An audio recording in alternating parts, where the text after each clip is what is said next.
الرحمن الرحیم الحمد للہ رب العالمین والصلاة والسلام علی خاتم المرسلین وعلی آلہ واصحابہ اجمعین اما بعد فاعوذ باللہ من الشیطان الرجیم بسم اللہ الرحمن الرحیم ما كان محمد ابا احد من رجالکم ولكن رسول اللہ وخاتم النبیین صدق اللہ مولانا العظیم۔ واجب الاحترام حضرت علامہ ڈاکٹر احمد علی سراج صاحب، مولانا الیاس چنیوٹی صاحب، میزبان مکرم مجاہد ختم نبوت قاری شبیر احمد عثمانی صاحب، اکابرین علماء مشائخ، محترم جناب چیمہ صاحب، میرے عزیز بھائیوں، بزرگوں اور دوستوں، اگر تو آپ جاگ رہے ہیں پھر میں کچھ چند باتیں آپ سے عرض کرنا چاہتا ہوں، اور اگر سو رہے ہیں تو پھر آپ کو جگانا چاہتا ہوں۔ دونوں صورتوں میں آپ کو جاگنا ہوگا۔ نعرہ تکبیر،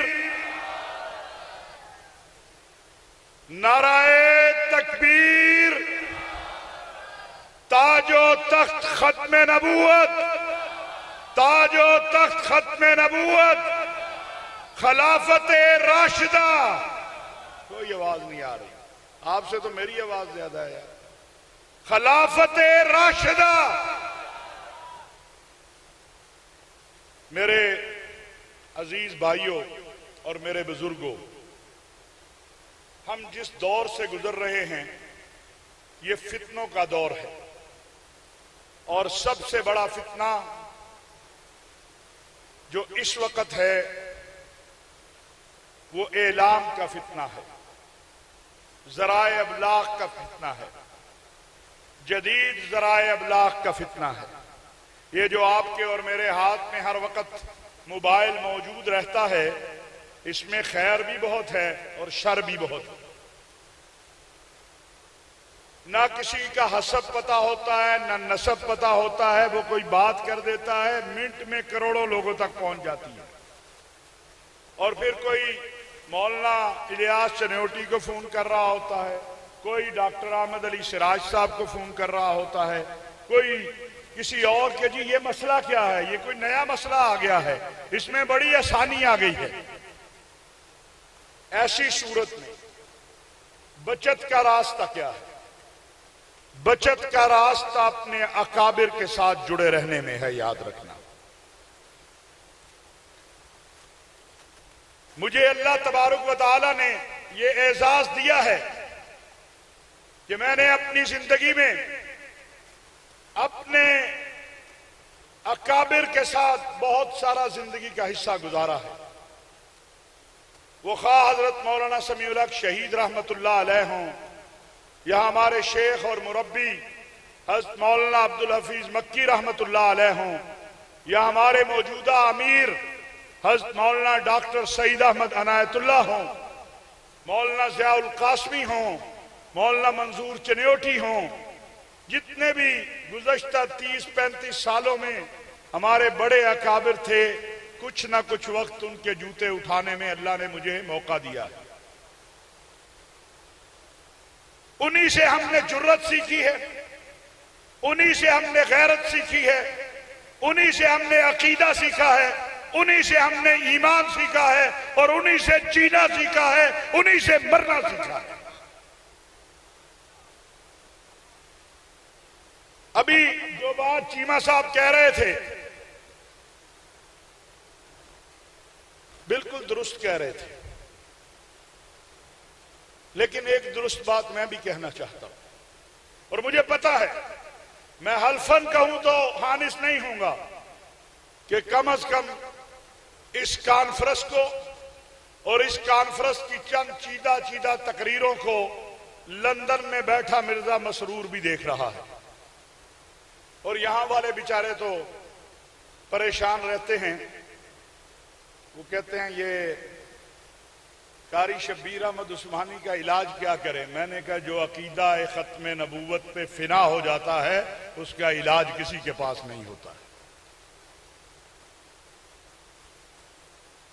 مرزا مسرور ہو یا اس کا باپ ہو، پاکستان کا کوئی لبرل ہو یا کوئی این جی او ہو، وہ یاد رکھے کہ پاکستان کے آئین اور قانون میں جو اسلامی دفعات ہیں، جو عقیدہ ختم نبوت کے حوالے سے دفعات ہیں، جو توہین ناموس رسالت اور توہین مذہب کے حوالے سے دفعات ہیں، کسی کا باپ بھی ان کو ہاتھ نہیں لگا سکتا ہے. یہ کوئی صرف مولویوں کا کام نہیں ہے. تمہیں سمجھ ہی نہیں آتی ہے، تمہیں سمجھ نہیں آ رہی. ہر 6 مہینے کے بعد چند ٹوٹرو اٹھتے ہیں اس قانون میں بڑا ضروری ہے ترمیم ہونا. یہ غلط استعمال ہوتا ہے. میں آج اس ذمہ داری کے ساتھ یہ بات کہنا چاہتا ہوں اور چیمہ صاحب آپ کی توجہ چاہتے ہوئے کہنا چاہتا ہوں کہ گزشتہ 2 سالوں سے ایک پورے ملک کے اندر توہین ناموس رسالت کا غلط مقدمہ درج نہیں ہوا ہے. جب 2 سال سے ایک بھی غلط مقدمہ درج نہیں ہوا تو پھر کیوں درد اٹھ رہی ہے، پھر کیوں تکلیف ہو رہی ہے؟ تمہارا مطالبہ تو یہ تھا نا کہ اس قانون کا غلط استعمال ہوتا ہے. وہ تو ہو ہی نہیں رہا. تکلیف کیا ہے؟ ہمیں پتا ہے تکلیف کیا ہے، ہمیں پتا ہے ان کا بھی. اور جن کو تم ورلڈ ٹور کرواتے ہو کہ لوگوں کو بتاؤ نہیں قادیانی مسلمان ہیں، نہیں یہ تو ایک فرقہ ہے، نہیں وہ ایک صوفی تھا، ان کا بھی ہمیں پتا ہے. ہم لا علم نہیں ہے، نہ لا علم ہے نہ لا وارث ہیں. ہمارے ساتھ نسبت گنبد خضرا کی ہے اور وہ ہمیں سب سے ممتاز کر دیتی ہے. ابھی جس شخصیت کا چیمہ صاحب نام لے رہے تھے، سید عطا اللہ شاہ بخاری رحمت اللہ علیہ، ہم ان کے وارث ہیں، ہم شیخ الہند کے وارث ہیں، ہم اس پاکستان کے پرچم کو لہرانے والے علامہ شبیر احمد عثمانی کے وارث ہیں. مت سمجھو تم کسی بھی روپ میں آؤ گے اتنا زناٹے دار تھپڑ پڑے گا کہ تمہیں 2-3 سال پھر ہوش نہیں آئے گی کہ یہ بات بھی کرنی ہے کہ پاکستان کے دیکھے نا جی، وہ دیکھے نا جی. کیا دیکھے؟ ابھی میرے پاس 2 ماہ پہلے ایک وفد آیا، انہوں نے کہا جی بڑی FIR ہوئی ہیں محرم میں. میں نے کہا ہوئی ہیں، بالکل ہوئی ہیں. انہوں نے کہا دیکھیں مولانا غلط استعمال. میں نے کہا بات سنو، قانون کس لیے ہوتا ہے؟ قانون کس لیے ہوتا ہے کہ اگر کوئی قانون توڑے تو اس کے اوپر FIR ہو، اسی لیے ہوتا ہے نا. انہوں نے کہا جی. تو میں نے کہا آ جاؤ سارے کیس لے کے، میں تمہیں بتاؤں گا قانون ٹوٹا تو FIR ہوئی، بغیر قانون ٹوٹے FIR نہیں ہوئی. نہیں جی نہیں، دیکھے نا جی پہلے قادیانی تھے اب فلاں ہیں. میں نے کہا سنو، میرے ملک کا قانون کہتا ہے یہاں نہ کوئی میرے نبی صلی اللہ علیہ وسلم کی شان میں گستاخی کر سکتا ہے، نہ اصحاب رسول و اہل بیت کی شان میں گستاخی کر سکتا ہے. میں نے بطور چیئرمین متحدہ علماء بورڈ تحدیث نعمت کے طور پہ کہنا چاہتا ہوں، فخر سے کہنا چاہتا ہوں، سر اٹھا کے کہنا چاہتا ہوں، کم از کم 20 کیسوں میں یہ فیصلہ متفقہ دیا ہے کہ سیدنا امیر معاویہ رضی اللہ تعالیٰ عنہ کی شان میں گستاخی کرنے والے کو سزا دی جائے، اور ججوں نے اس پر سزا دی ہے.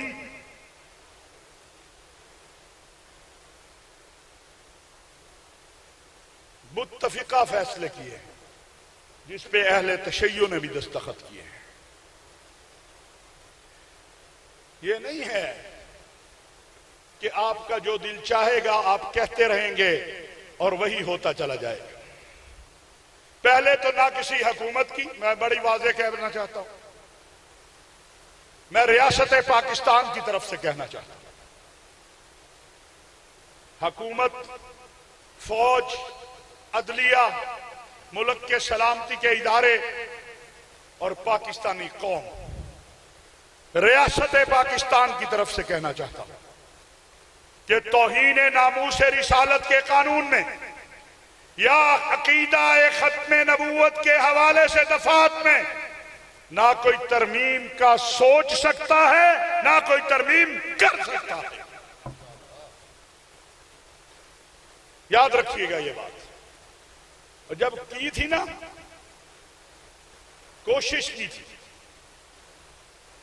سارے ملے، پارلیمنٹ بھی مل گئی، اللہ نے لاہور سے ایک ویل چیئر پہ بیٹھے ہوئے شخص کو اٹھایا اور اسلام آباد پہنچا دیا۔ میرا اس سے اختلاف ہو سکتا ہے لیکن مجھے اس کے عاشق رسول ہونے میں کوئی اختلاف نہیں ہے۔ ہم سارے ہی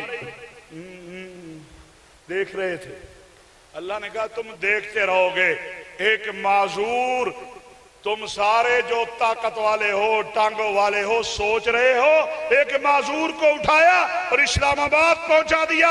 اور داڑھی نہیں تھی ان نوجوانوں کی جنہوں نے ماتھے پہ گولی کھائی، سینے پہ گولی کھائی اور اپنے پیارے آقا علیہ السلام کے ناموس کے اور تحفظ ختم نبوت کے قانون پہ قربانی دے کے یہ ثابت کر دیا کہ پاکستان کے اندر اس قانون کو کسی کا باپ بھی ہاتھ نہیں لگا سکتا ہے۔ ڈرامہ بنایا ہوا ہے، ہر دوسرے دن کہ ہم کہتے ہیں لاؤ مقدمات، لاؤ نا جی، کہاں پہ غلط مقدمہ درج ہوا؟ جی 6 سال پہلے ہوا، 11 سال پہلے ہوا تھا۔ تو میں نے کہا اس وقت بات کرنی تھی، آج کیوں بات کر رہے ہو؟ لیکن میں اپنی قوم سے اور آپ سے بھی ایک بات کرنا چاہتا ہوں، کیوں ہمیں یہ خطرہ لاحق ہو جاتا ہے، کیوں ہم پریشان ہو جاتے ہیں؟ کیونکہ ہم کبھی IMF، کبھی کسی کی طرف، کبھی کسی کی طرف، ہاں، پھر خطرہ ہوتا ہے جب مال لیں گے تو پھر کام بھی کرنا پڑے گا، ہاں۔ لیکن میں آپ کو اپنے سپہ سالار کی ایک بات بتا دینا چاہتا ہوں، آپ کو پالیسی سمجھ آ جائے گی ریاست۔ ایک میٹنگ تھی، یورپی ممالک کے کچھ سفراء تھے، بہت پریشر تھا، یہ عمران خان صاحب کے دور کی بات ہے کہ جی کچھ تو کرے نا جی، اس قانون میں کچھ تو کرے نا جی۔ جنرل قمر جاوید باجوہ نے کہا دیکھو، اور وہ بتا رہے تھے کہ جی $6 بلین، $6 ارب ڈالر یورپی یونین سے آپ کی تجارت ہے، یہ ختم ہو جائے گی، یہ ہو جائے گی۔ سارا کچھ سننے کے بعد میرے اور آپ کے سپہ سالار نے کہا کہ this is a $6 billion. If you telling me this is $600 billion, then not possible what you are telling me. جو آپ مجھ سے کہہ رہے ہیں اگر یہ $600 ارب بھی ہوتا تب بھی قبول نہیں تھا۔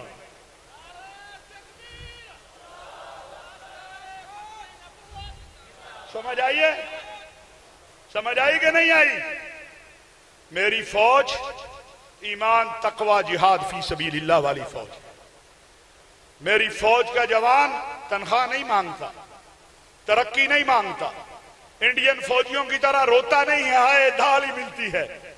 اللہ کی قسم اٹھا کے کہتا ہوں، وہ سیاچین کی اس وادی پہ یہاں جسم کا کوئی حصہ اگر اس لباس سے باہر آئے شل ہو جاتا ہے، وہاں بھی کہتا ہے یا اللہ شہادت کب دے گا۔ میرے شہید کا باپ روتا نہیں ہے، وہ ماتھا چوم کے دوسرے بیٹے کو شہادت کے لیے بھیج دیتا ہے۔ اور آپ کو پتا ہوگا کہ مرزا قادیانی کو لانے کا مقصد کیا تھا؟ کہ جہاد ختم کیا جائے. جب تک یہ قوم ہے، جب تک یہ داڑھی پگڑی والا ہے، اور جب تک یہ فوج ہے، نہ کچھ پاکستان کو ہو سکتا ہے، نہ ان قوانین کو ہو سکتا ہے. ابھی میرے ایک بھائی نے کہا کہ پاکستان کو دو ٹکڑے. پاکستان دو ٹکڑے کیوں ہوا تھا وہ ایک بڑی تلخ داستان ہے، اس کا وقت نہیں ہے. لیکن ابھی ہم زندہ ہیں اور ہم نے گزشتہ 40 سالوں میں تاریخ رقم کی ہے.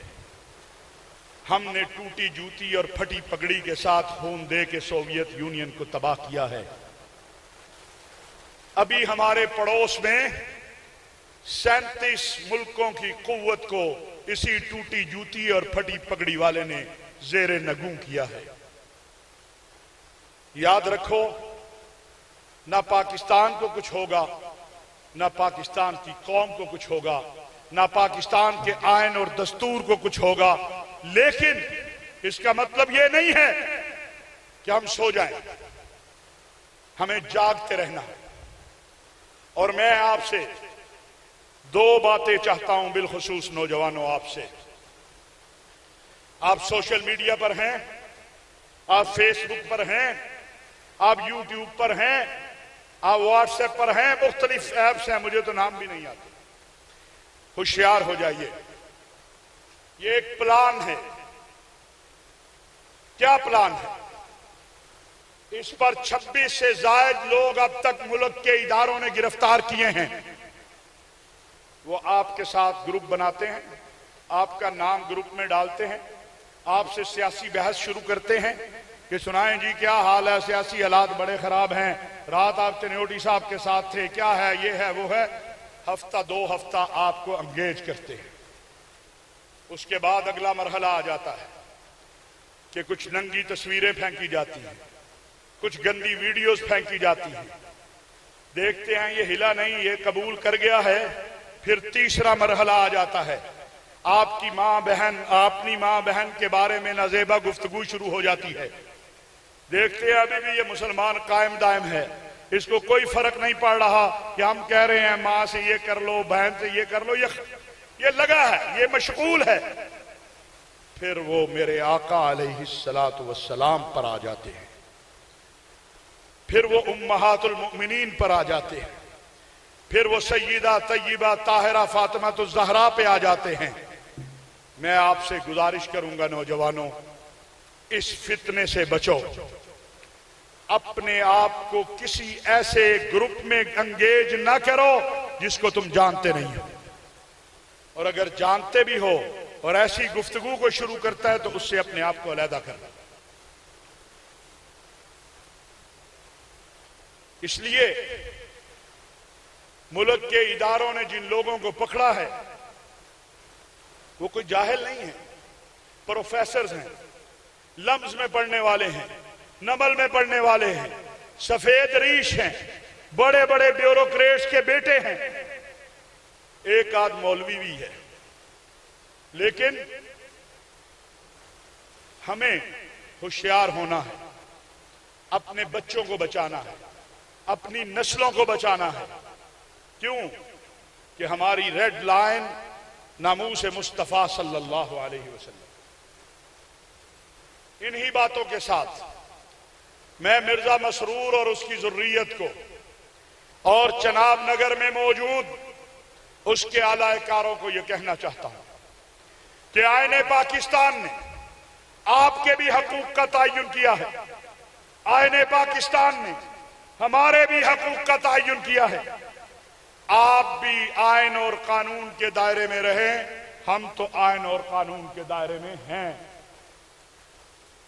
آئین اور قانون کہتا ہے اس ملک کے اندر اسلامی شاعر کا استعمال قادیانی نہیں کر سکتا. ہم آپ کو یہ نہیں کرنے دیں گے. ہم عدالتوں میں جائیں گے، ہم پولیس کے پاس جائیں گے، ہم مظاہرے بھی کریں گے، ہم ہر قانونی راستہ اختیار کریں گے. کیونکہ تم جھوٹ بہت بولتے ہو. اگر میں نے یہ کہہ دیا کہ جناب ہم ہر راستہ اختیار کریں گے تو تم رات کو ہی رونا شروع کر دو گے اپنے آباء و اجداد کے پاس کہ اشرفی صاحب چناب نگر میں کہہ گئے ہیں ہم ہر قانونی راستہ اختیار کریں۔ کون سا راستہ؟ آواز نہیں آ رہی، کوئی آواز نہیں، مجھے مزہ نہیں آ رہا۔ کون سا راستہ؟ قانونی راستہ۔ ہمیں ہمارے اکابر نے یہ بات بتلائی ہے کہ ان کا معاملہ حکومت کے ساتھ ہے، ہمارا معاملہ حکومت تک بات پہنچانا ہے۔ اور الحمدللہ میں یہ بات آپ کو فخر سے کہنا چاہتا ہوں، چونکہ پاک پنجاب کا بالخصوص جو نصاب تعلیم ہے وہ ہم دیکھتے ہیں، پہلی مرتبہ نصاب تعلیم میں عقیدہ ختم نبوت کے حوالے سے مضمون شامل ہوا ہے۔ کہہ دو الحمدللہ، ذرا زور سے کہہ دو۔ خوشی نہیں ہوئی آپ کو؟ یہ سن کے خوشی نہیں ہوئی آپ کو کہ اب آپ کا بچہ چھٹی کلاس میں جانے سے پہلے سکول کے اندر بھی عقیدہ ختم نبوت پڑھ کے جائے گا؟ آپ کا بچہ یہ جان جائے گا کہ ابو بکر و عمر کون ہیں، عثمان و علی کون ہیں، فاطمہ اور سیدہ عائشہ کون ہیں، سیدہ خدیجہ کون ہیں۔ الحمدللہ یہ اللہ نے اس کام کی خدمت ہم سے لی۔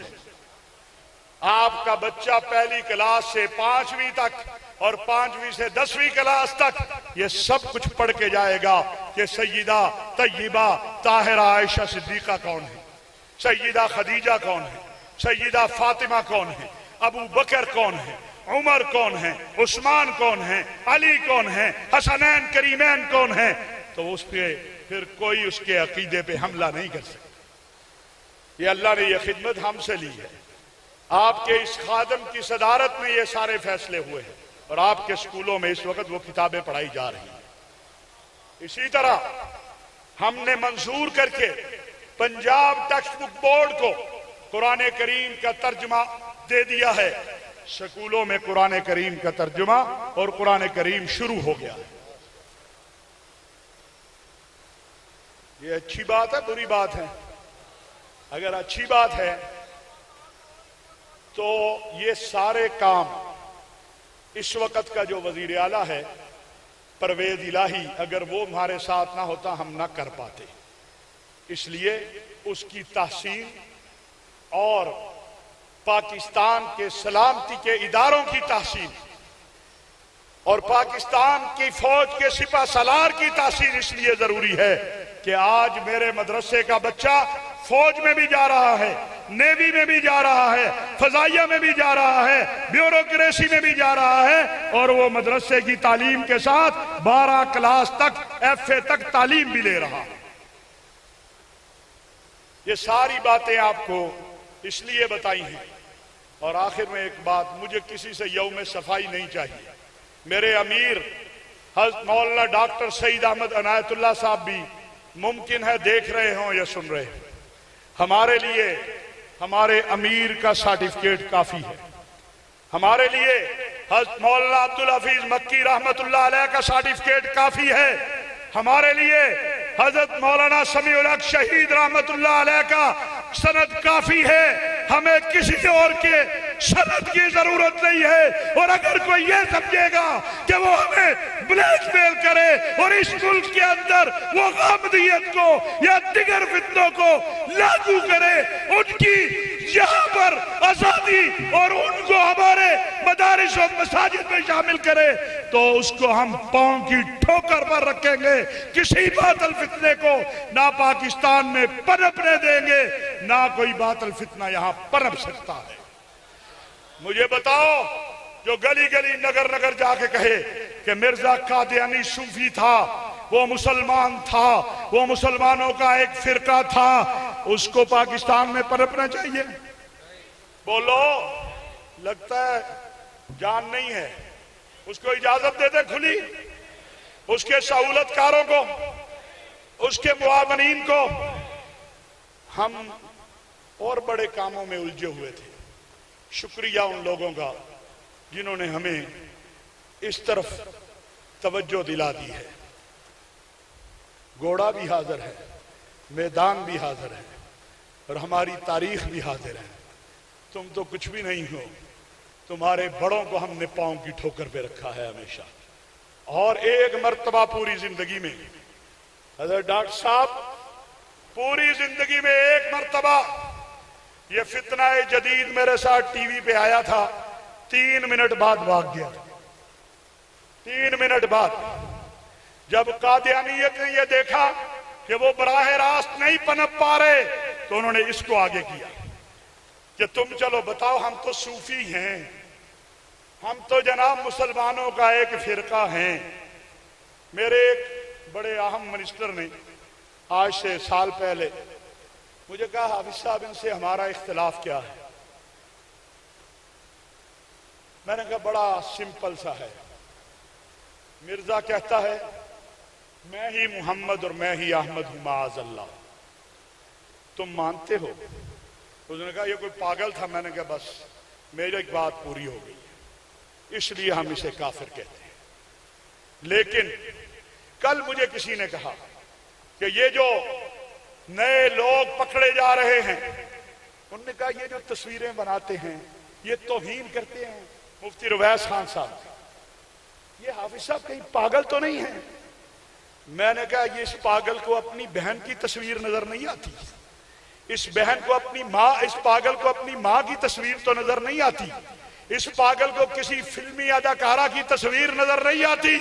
مولوی صاحب یہ پاگل فاطمہ الزہرا کی توہین کرے، یہ پاگل خدیجہ الکبریٰ کی توہین کرے، یہ پاگل سیدہ عائشہ کی توہین کرے، یہ پاگل سیدہ زینب کی توہین کرے، میں اسے پاگل نہیں سمجھتا، گستاخ سمجھتا ہوں۔ کائنات کا سب سے بڑا گستاخ وہ ہے جس نے میرے نبی کی بیٹی کی توہین کی ہے۔